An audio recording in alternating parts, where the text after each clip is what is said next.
भीम साथियों, आप देख रहे हैं सम्मानित अधिकार, मैं अशोक सम्राट और मेरे साथ चीफ कैमरामैन हैं देवेंद्र गौतम विशाली जी। और हम आज गोविंदपुरम के बुद्ध विहार में हैं, जहाँ पर आरपी सिंह एक वरिष्ठ विद्वान है समाज के, जिन्होंने जगह जगह जाकर धम्म को आगे बढ़ाया है। इधर चोना में भी उन्होंने एक बौद्ध विहार का स्थापना कराई और अभी आने वाली बुद्ध पूर्णिमा को कैराना जिला शामली में उनका जन्म स्थान है आरपी सिंह जी का, और वहाँ पर वो एक बहुत बड़ा बौद्ध विहार बनाने की उन्होंने वहाँ तैयारी की है, जिसका अनावरण अभी बुद्ध पूर्णिमा को होने जा रहा है। आइए उनसे परिचय करते हैं। जय भीम सर। जय भीम, नमो बुद्धाय। जी, ये जो कार्य आप कर रहे हैं तो इनसे कैसा आपको प्रतीत हुआ? आपका परिचय के साथ में आप बताइए। हमको ये प्रेरणा चोना बौद्ध विहार से मिली, एनटीपीसी दादरी में होते हुए। वहाँ पर बहुत सारे अनुयायी, भगवान बुद्ध जी के अनुयायी देवेंद्र गौतम जी और एसपी सिंह गौतम जी और धर्मवीर खोदना और बीके निम्मी और एनटीपीसी के हमारे बहुत सारे लोग जो बौद्ध धर्म को मानते हैं, उनके आदर्श के उनके आदर्शों को मानते हुए, भगवान बुद्ध जी के आदर्शों के पे चलते हुए हमने चोना बौद्ध विहार में एनटीपीसी की ओर से वहाँ पे बौद्ध विहार का अनावरण आप लोगों के सहयोग से, एनटीपीसी के सभी लोगों के सहयोग से, जिसकी जो इच्छा थी, उन्होंने जो हमको दान बौद्ध विहार के लिए दिया, उस दान दक्षिणा के अनुसार जितना जो काम हम बौद्ध विहार चोना में करा सकते थे वो हमने वहाँ कराया। उसके बाद मेरे मन में इच्छा जागी कि मैं अपने जन्म स्थान कैराना में एक बौद्ध विहार का निर्माण हम कराएं। उस बौद्ध विहार का निर्माण कराने के लिए मुझे गोविंदपुरम जेपी आदर्श जी अध्यक्ष महोदय जी, चरण सिंह जी पूर्व महासचिव और मेरे कैराने से जो मेरे भाई नौकरी कर रहे हैं मेरे मोहल्ले से, केवल मेरा मोहल्ला कैराने में हमारे 8 मोहल्ले हैं और 5 मोहल्ले हमारे वाल्मीकि भाइयों के हैं। तो हमने अभी जो कंट्रीब्यूशन किया है, केवल अपने मोहल्ले के जो कर्मचारी हैं, चाहे अधिकारीगण हैं, चाहे वो किसी भी पोस्ट में है, सभी को हमने इसके लिए गुजारिश किया कि आप लोग हमको बौद्ध विहार बनाने के लिए सहयोग करें। उसमें लगभग सभी लोगों ने सहयोग किया, एका दुका छोड़ के, कोई भी एका दुका वो कोई कह रहा कि मैं ईसाई बन गया तो बन गया, आप क्या करोगे? जैसे कि इस देश की जो पॉपुलेशन है 135 करोड़ है, और सभी का अलग अलग विषय में अपनी रुचि होती है। तो आपने बौद्ध धर्म को क्यों चुना? क्या विशेषता? नहीं, बौद्ध धर्म को हमने इसलिए चुना, हमारे परम पूज्य भारत रत्न डॉक्टर भीमराव अंबेडकर जी ने भगवान बुद्ध जी धम्म दीक्षा ली थी, और धम्म दीक्षा जो उन्होंने धम्म दीक्षा बाबा साहब ने ली थी। हम बाबा साहब के आदर्शों पर चलना चाहते हैं, बाबा साहब के आदर्शों को मानना चाहते हैं। बाबा साहब ने जो हमारे लिए किया, वो हमारे लिए, हमारे समाज के लिए या हमारे किसी भी व्यक्ति के लिए जो बाबा साहब ने किया है, वो शायद कोई नहीं कर पाएगा। तो इस देश के हर नागरिक के लिए वो सभी उन्होंने देश के सभी नागरिकों के लिए किया है। लेकिन ये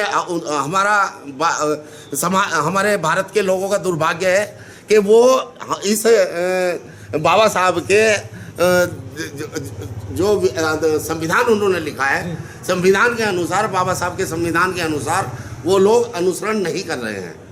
यदि वो बाबा साहब के संविधान के अनुसार अनुसरण करें तो बाबा साहब के विचारों का, बाबा साहब के द्वारा जो हमें दीक्षा दी गई है, उस दीक्षा विचारों को यदि हम ग्रहण करें तो इस भारत का सौभाग्य, ये मान लीजिए, काया पलट हो जाएगा। जी, ये आपका कहने का मतलब है, जो बाबा साहब ने जो संविधान भारत को दिया है, तो समानता, भारत का जो पाठ पढ़ाया है उन्होंने, उसका जन जन तक पहुँचाना चाहते हैं। हाँ, बाबा साहब ने जो संविधान बनाया है उसमें समानता, बंधुत्व और सब एक समान रहे, सब मिलजुल कर रहे हैं, जाति इंसान में अंतर ना हो, इंसान सब इंसान है।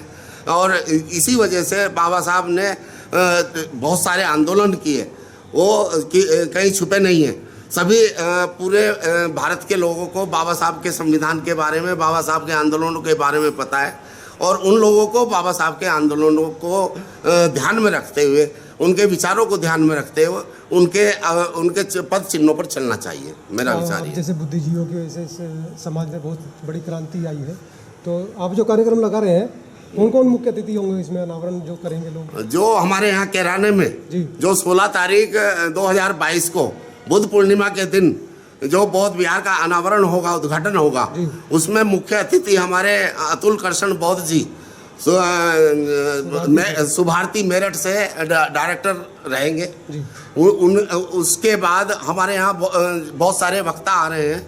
उसमें उन वक्ताओं में बाल कृष्ण बौद्ध जी हैं, संघमित्रा बौद्ध विहार सादरा से, ठीक है जी। उसके बाद हमारे यहाँ रोमा अधिकारी हैं पिलखवा से, और रेणु बौद्ध है सहारनपुर से, देवेंद्र गौतम जी हैं हिसाली से, और जी हमारे देशराज गौतम जी हैं खोड़ा से, फतेहचंद गौतम जी हैं वसुंधरा से, और अन्य बहुत सारे वक्ता जो समाज को एक साथ जुट करने में लगे हुए हैं, जो बौद्ध भगवान बुद्ध जी की अनुकंपा के अनुसार उनके पद चिन्हों पर चल रहे हैं।